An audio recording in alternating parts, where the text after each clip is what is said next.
They had another episode of the Wednesday Night Wars on September 16th, the day before my birthday.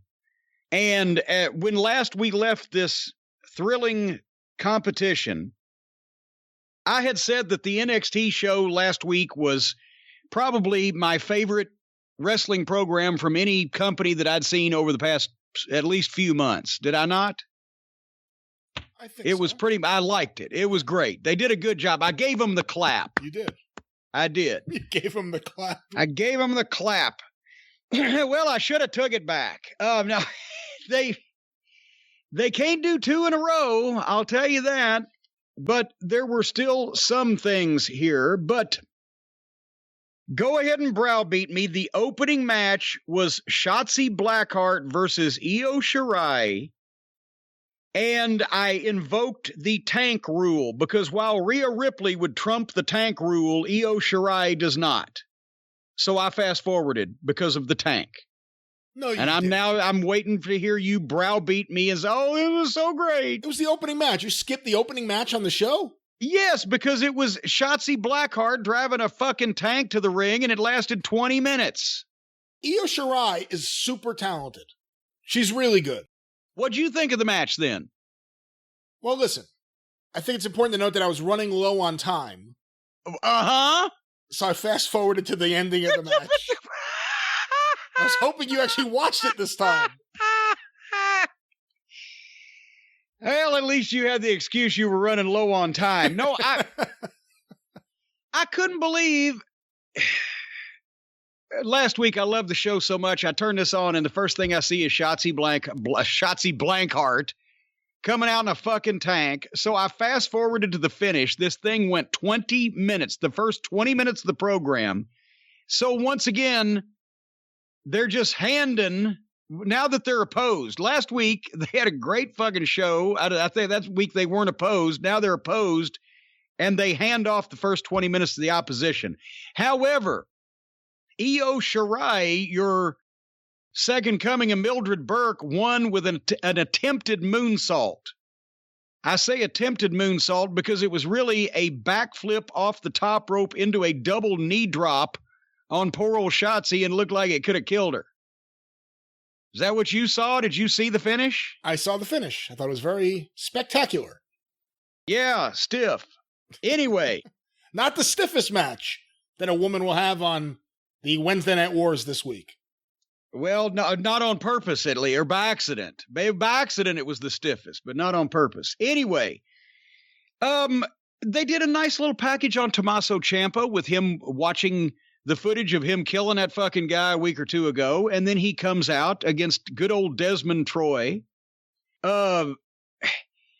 Tommaso Ciampa, I love the entrance, I love the outfit, I love the mask, I love the facials, I love the beard, I love the attitude when he takes the shit off.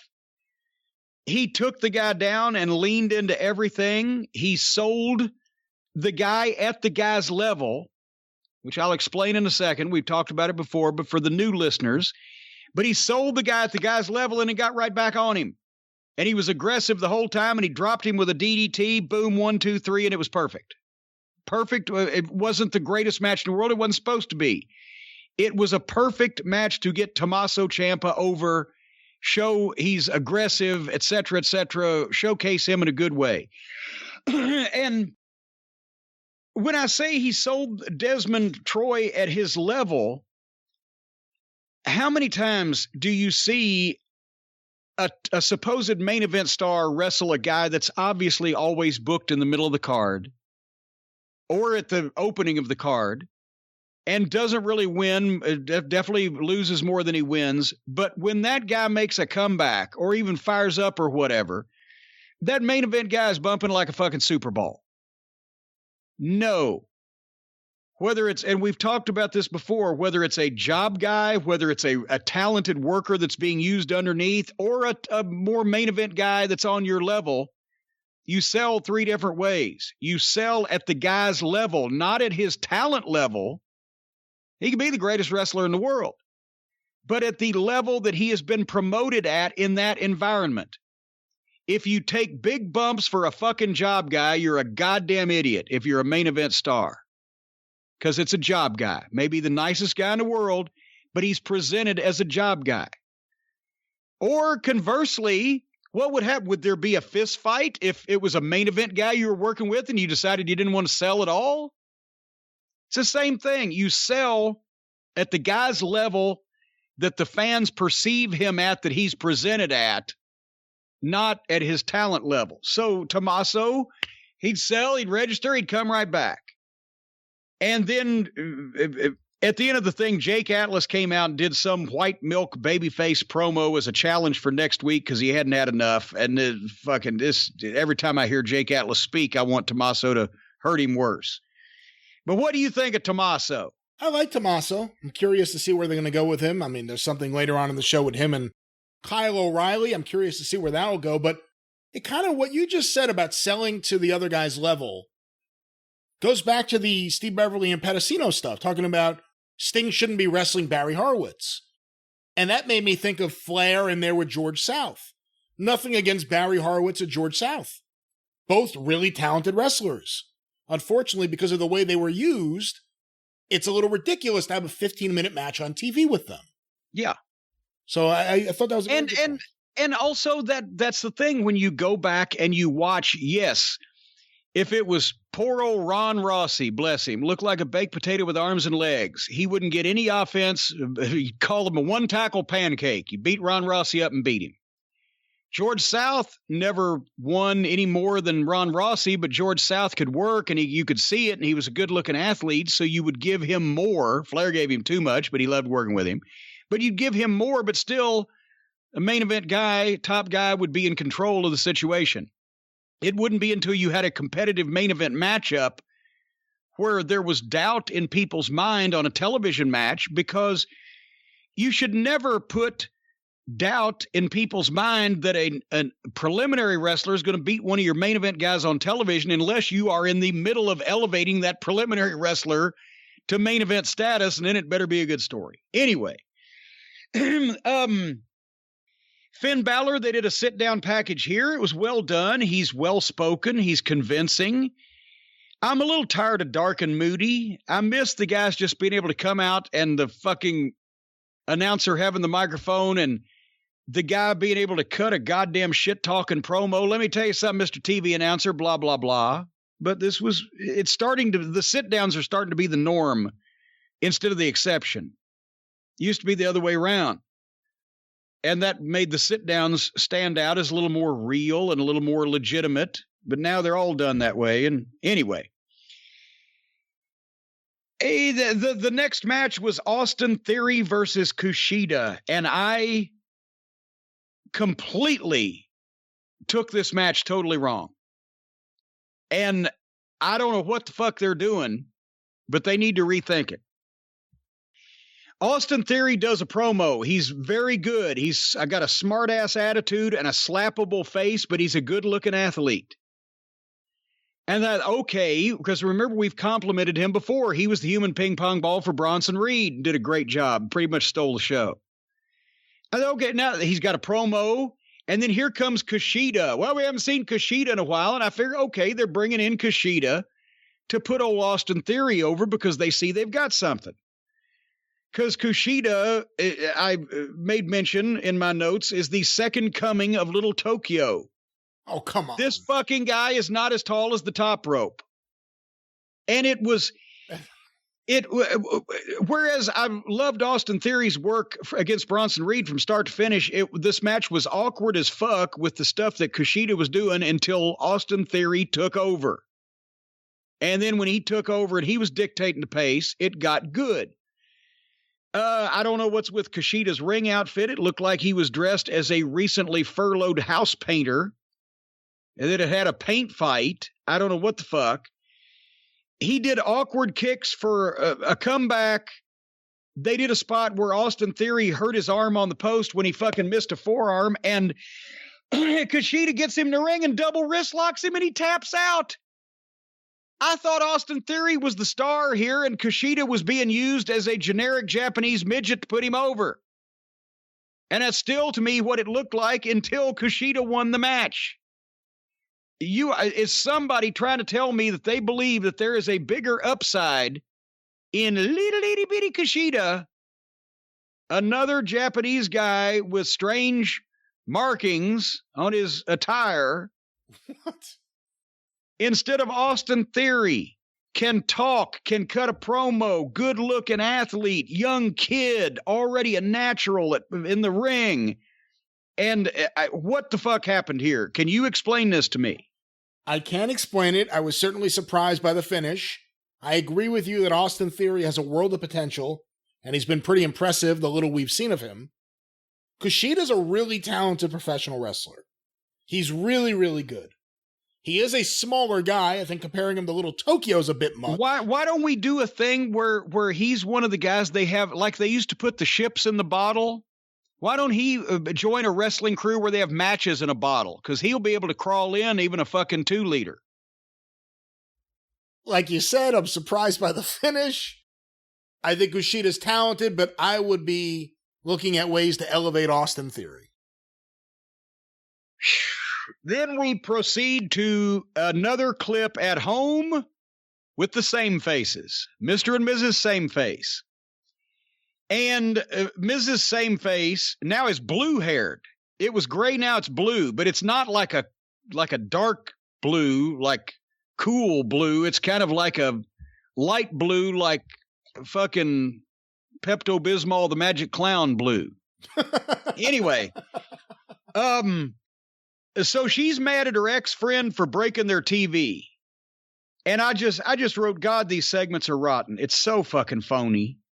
It's what the fuck? They're just reciting lines with blank stares. Nobody can believe this. I don't know what the fuck. Do you have anything to say about this before we move on? I don't know why they're doing this. It's not good. And they keep going back to the Gargano household. It's not good.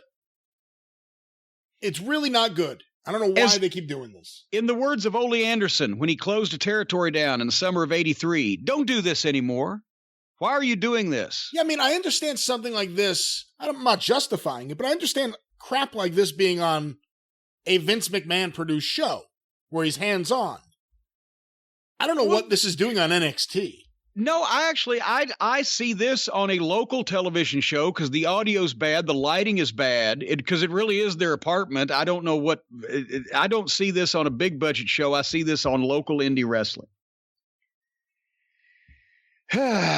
Anyway, the NXT Tag Team Championship was next, and here comes the new champions, Fan Dancer, dressed as sexy policeman. Would you want either of these cops to give you a ticket, Brian? Certainly not. So Fan Dancer beat Imperium, the two German guys that aren't Walter. And this is the rematch where Fan Dancer are defending against Imperium. And the Fan Dancer comes out and does the entrance where they're dressed as the stripper cops. And I hate this gimmick so bad that... The heels, Imperium, hit the ring hot. There was an exchange of fake punches that nobody meant. And then the baby faces immediately shit-canned the heels to the floor. And then they fucking started the match again. So that was just useless. And I got to be honest here. At this point, this was going a while. These two teams look like any 4 fucking white guys on the indies. Fan Dancer has the goofiest entrance outside of AEW and wrestling. These guys are all 4 better workers and in better shape than most of the AEW roster, but they're just fucking there. These guys are just there. And during this match, Harley needed belly rubs. And I lost track of what the fuck was going on. So I looked back when I saw a backslap tag in there, and I didn't need any more reason to tune out, but they can't even try. They don't even fucking try anymore. But their finish was so complicated and went 100 miles an hour. I was trying to keep track of it, and I lost track again. But in the middle of it, one of the white guys caught another one of the white guys coming off the top rope in a vertical suplex position. It was the bald-headed German that did it. And I've never seen that before, and he's not that big of a guy, but he must be stout as fuck. And I started paying some more attention, and I've come to figure out that the bald German is great. It's just the babyface's gimmicks is so offensive, and the other German just looks like pudding compared to the rest of the NXT guys. That Tyler Breeze's up and overs are the worst I've ever seen. The absolute worst. Do you know what I'm saying by up and over? No, explain. When you're missing a clothesline, when the guy's going to duck the clothesline. Oh, yeah. But when the guy ducks the clothesline, you swing your fucking arm so high that Andre the Giant wouldn't have had to bend over and you still wouldn't have hit him, just to make sure you don't hit him. Worst I've ever seen on Tyler Breeze, up and over. Fuck, knock the fucking guy out if he doesn't duck. Your hands are clean if he was supposed to duck. That's what I told referee Carl Fergie to tell Dusty Rhodes in the Superdome the first time we worked with him, because we weren't in the same locker room, heels and baby faces. I was supposed to swing the cane I had at the time because the racket was banned. I said, please, Carl, please tell Dusty to duck because I'm going to swing at his head. And he loved that. When I've actually talked to him the first time on the phone months later, he says, see, you're the kid who's going to knock the dream out in the Superdome. Anyway, they foiled the heels finish and won, and the NXT Tag Team Championship belts look like shit if these guys are the champions, because it's an obvious rehash of two guys that have been there forever that both then they put in a male stripper gimmick, and it screams mid-card tag team popcorn match. And they have Fish and O'Reilly. They have other tag teams in NXT, and these guys are the champions. So they don't care any more about tag team wrestling in NXT than they do anywhere else in the fucking WWE empire. What'd you think? It was all right. Like you said, the bald-headed guy in Imperium, I don't know who is who in Imperium. Marcel Marceau and Bartholomew. Marceau and Bartholomew J. Frog. I don't fucking know. Yeah, I don't know what their names are. But, I will say this about Breezango. I almost called him Fandancer there. Fandango at least has a look. Tyler Breeze used to look different. Now he's kind of taken all of that away. He just looks like a bland little white guy. And I don't know. I just thought he looked so out of place just based on how he looked in there. He didn't look like a wrestler. I will give you that Fandancer, if it wasn't for Fandancer, now I'm doing Fandango. And see, that it's not like I could have fucking been into him till they gave him the shitty Fandancer gimmick, because the whole Fandango name and gimmick and etc. The guy's a good-looking athlete, and if he had been booked somehow differently to be more, I don't know, anything that you would take as a top guy, instead of, I guess, was this an era when they were handing out more TL Hopper and the Goon gimmicks? Let me tell you something. Fandango was involved in maybe my favorite stupid Raw angle of all time. It was Fandango, and he had some girl dancing with him. And he was confronting, I think, Lord Tensai, which was Matt Bloom, A-Train. Oh, yeah, when he became Japanese. And what was the name of the guy with the Funkadactyls? Brodus Clay. So he's confronting them, and Lord Tensai keeps getting on the microphone. He's like, hey, Fandango! And he would cut him off and go, no. It's Fandango. And it was just, he went back and forth doing this stupid thing over and over, and he just wanted to dance with Naomi. And this is all in front of the arena. It was so stupid. I remember watching this going, this is the stupidest thing I've ever seen on television, yet I'm thoroughly amused by it. I wish it wasn't on wrestling. Is he foreign? He has the accent? At that time, he was kind of, I was about to say he was a dancer, so naturally he sounded foreign, but I don't know what the reasoning was for the accent that he had at the time. Maybe he just like Booker T. He'd come up with Booker T. used to fucking try out different accents on TNA wrestling that he could use in his acting career that he was going to have, and he'd just be talking. And I'd ask the other guy, Dutch or Jeff or anybody, so why is he talking with an accent? First, he became English because he was King Booker, and all the kings are in England. And then he'd just have different accents. And one he'd be a Cockney, and then he'd be, whatever I don't fucking know. I like Madonna. Madonna, this girl from Detroit, all of a sudden she has a British accent. That's my favorite one. Well, Vogue. Anyway. Have you seen what she looks like lately? I haven't checked. It's not my week to watch her. What does she look like? Looks like Waylon Flowers' hand should be up her ass. What was next on this show? Okay. If anybody had Waylon Flowers and Madam in the pop culture reference pool, you've officially cashed to go to my bookie to collect your prize. Okay. The next match amongst this parade of terror, a girls' tag match. Casey Catanzaro and Caden Carter against Jesse Kania and Zia Lee. And that's when I wrote in capital letters, I swear to God, last week this was the best show from any company in months. Zia Lee is apparently, she's not a Japanese schoolgirl, she's a Chinese schoolgirl. Is it Zia Lee or Zia Lee? Zia Lee, I can't remember. It was XIA. Was it? Oh, okay. I thought it was Zia. That's the way it was spelled on the goddamn graphic is XIALI.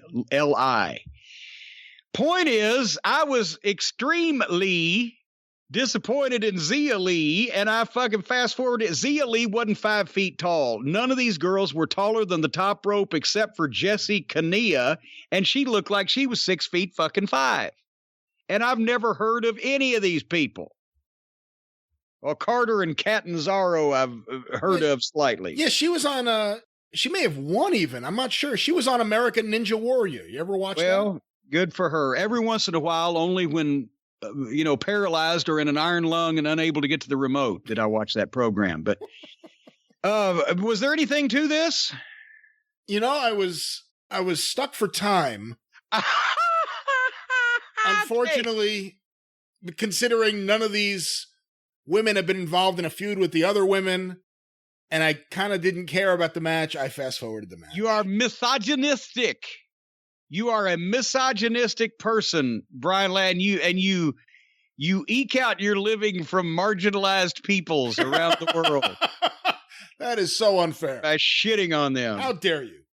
All right, well, coming up, I thought we were going to have a match here. Bobby Fish and Roderick Strong, and it doesn't have to be Fish and O'Reilly. It can be Fish and Strong. It can be Strong and O'Reilly. Any combination of these guys, I want to see them against Drake Maverick and Killian Dane. And we recalled it last week on the program. As you will recall, our Space Family Robinson was trapped. Killian Dane reluctantly helped Drake Maverick out and then punched him one punch and knocked him out.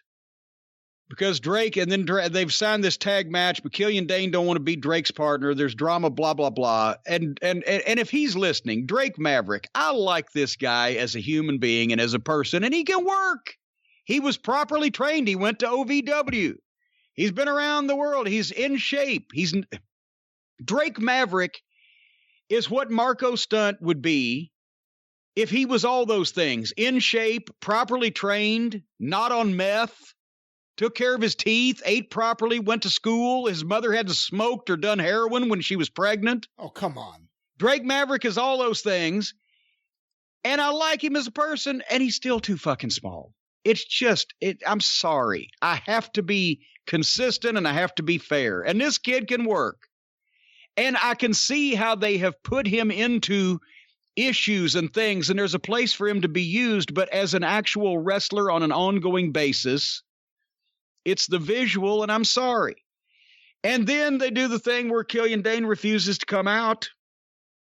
And so he goes 2 against 1 against Roderick Strong and Bobby Fish, this poor guy that's half the size of either one of them. He's going 2-on-1. Yes, you're creating sympathy for an underdog babyface, and you're also creating a lot of people going, what the fuck is this? Look, they're used to seeing grown kick-ass men, at least on WWE programming, grown men, maybe not all of them. I don't think Tyler Breeze is a kick-ass guy. But point is, it was lots of action, but they mostly beat Drake Maverick up, as it should have been, 2 against 1. But then it got ridiculous that he kept fighting back. And then they went through a break. And now, when they come back from the break on the other side, William Regal makes Killian Dane go out. But so now, after not being able to put Drake Maverick away 2 against 1 in the previous 10 minutes, Strong and Fish are in there, and this, honestly, let's call a spade, this fat, hairy slob gets in and beats up both of the heels simultaneously after they haven't been able to put a guy half their size away in 2-on-1 in the previous 10 minutes. And then the heels get disqualified for using a chair that Killian Dane barely sold in the first place. And then the heels just get out of there, so they're fucking just pissing their mouth while they're down there, might as well. And then Drake Maverick gets knocked out by Killian Dane with 1 punch again. So, just in case we're keeping track of the logic here, Killian Dane can knock Drake Maverick out with 1 punch. Both Strong and Fish together, 2-on-1, can't beat him for a 3 count, pin him in 10 minutes. You see where I'm going with this? Just because you can cut your own ear off doesn't mean you're Van Gogh. And just because some people could do all these things doesn't mean these particular people should have done these things. Bullshit mid-card comedy and a waste of Bobby Fish and Roderick Strong's talent. But change my mind. No, I can't disagree with you at all. I thought it was interesting seeing Strong and Fish as opposed to Fish and O'Reilly, who we're used to. I was wondering where's Kyle O'Reilly. We would find out later in the show. But I don't know what the hell they're doing here. I don't know why I'm supposed to care about Drake Maverick. And, once again, did you see fine young man. Did you see when they had him, they filmed him coming to the arena earlier in the show? Oh, yeah, I forgot about that. Yes, I didn't even make note of that. But it's a comedy routine where he's trying to act like that he and Killian Dane are going to be a great team. But, well, he hadn't really heard from Killian Dane, and he didn't text him. He doesn't have his number, and he hadn't seen him or what. They try to illustrate to you that this is a set-up fucking deal. None of it's to be taken seriously. It's all scripted or whatever. Nobody would say these things, or they wouldn't be shot and said in this way, and then expect you to care when they do the match. And you don't, and that's why. Well, it was an interesting segment because I learned that if a car hits a speed bump during a promo, your mind immediately goes to someone's about to run out of that car and attack the wrestler. But they don't. It's just a speed bump. There's a speed bump right behind them, and the car did the bounce on it. I'm like, oh my God, someone's about to get him. No, it was just a speed bump. No, there was a guy from the other company trying to get out of the trunk of the car. Save it. All right, speaking of parking lots, we're back out in the parking lot with Jake Atlas doing another shitty promo. And just a white meat, white milk, babyface, generic, not with any feeling promo. And Ciampa levels him and kicks the shit out of him quick and to the point with 2 or 3 fucking moves. Boom, boom, boom. And here comes Kyle O'Reilly and says, come on, it's a parking lot. Leave him alone. You've proved your point. So now we have Ciampa and O'Reilly, I would say 2 heels, except Ciampa's done a pretty good job of just being on his own and a nut and mad at everybody. And O'Reilly, since the whole Undisputed Era really switched babyface in the thing with Pat McAfee, O'Reilly and Ciampa should be very interesting. 2 guys that work differently from everybody else and believe in making people believe their shit. I want to see that. Well done. Yeah, me too. I want to see that match. And it appears that O'Reilly and Cole are babyface, and Fish and Strong are still technically heel based on that previous segment. Well, they were working as heels, but they're pretty much baby faces too, because now the television has told the people that not only are these guys really good, but also we should cheer them because they held up for Adam Cole and against the mean football player and blah, blah, blah. So It's also confused, but they've instilled in people's mind that everybody in the Undisputed Era is somebody they should be pulling for, whether they know it or not. I don't know. But anyway, speaking of well done, the next match for the North American title, Damian Priest and Timothy Thatcher. And I've said I think Priest is he's going to be a superstar. He's already way ahead of most of these guys. I like Thatcher here because with a guy when Thatcher worked with who was it he worked with a couple weeks ago, and they really just had a grappling match, and it was well done but dry. Who was it? Oh shit, I actually don't remember. See? Yeah, you don't. Because that's the thing, Timothy Thatcher, in that match, they were doing shit that, like Eddie Graham used to say, Billy Robinson, Tony Charles, good to have on the card, not in the main event. But Thatcher alone with a different personality, one-on-one, against somebody else that's more traditional pro wrestler, Thatcher can do his shit. It gets over, and it's not really just dry, except for the real expert, the real enthusiast of grappling. Anyway, they locked up. Imagine they've already got points when you lock up to start a match, since nobody ever locks up to start the fucking match anymore. And Thatcher did that fucking lockup control, and he leans into everything. It looks fucking legitimate. I like Damian Priest's poise and timing and attitude. He works differently. It turned into a slobber knocker. Damian Priest does a lot of those looping kicks and spinning kicks that old Dino douche on the other program wishes he could do. They went through a break, which wasn't bad because they were fucking cooking fairly well. When they came back from the break, Thatcher had Damian Priest almost in a sugar hold. He wasn't cinched up on that. He would have popped fucking Damian Priest's eardrums, but he had him in the sugar. I noted that Priest's punches and strikes have oomph. He did a great comeback. I like the Timothy Thatcher's rubber-legged cells. Turned into a good match. Thatcher kept going for submissions. Priest kept up with him, was right there for everything. You'd look at a guy like Priest, and you'd say, I bet you he's got to have a weakness because he looks so good and he talks so good. He probably his timing or something's off. He was right there for everything, and they went back and forth. His spin kick off the top was a bit sideways, but it still looked okay. It looked like he fucking hit him, and then hit his finish on Thatcher. Boom, 1, 2, 3. Very good fucking match. Again, I say a grown man, Damian Priest, with bass in his voice. It's actually looks like he could fucking do some damage.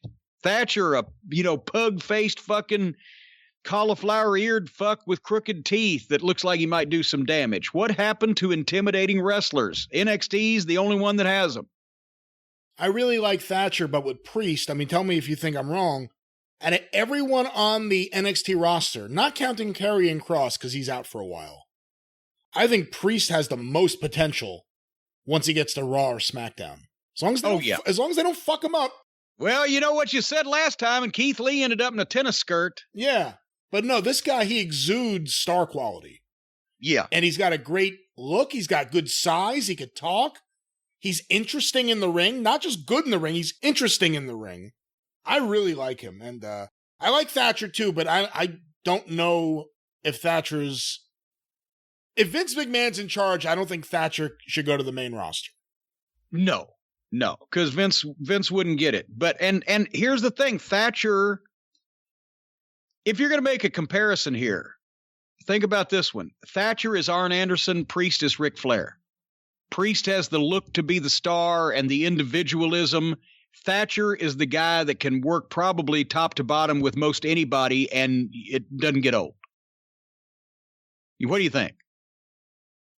It's funny, going back to the Beverly and Pedicino stuff, on that episode, they said about how they would book Sting. They said, Sting versus Arn Anderson probably won't do that much, but Sting versus a Wyndham or a Flair, it's a whole nother story. I agree with you about. I agree with you. I can see that. Well, but here's where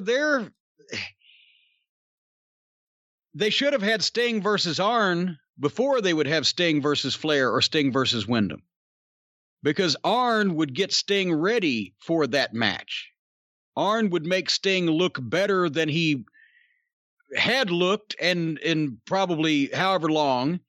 And then you would use that momentum to go to Flair or to Wyndham, whoever had the fucking belt or whatever. But if you had that match first, Sting wouldn't look as strong. That's why I told Hurd one time. I said, you'd rather have Sid Vicious than Arn Anderson. He said, why not? I said, Sid will draw you $1 million in one night on pay-per-view.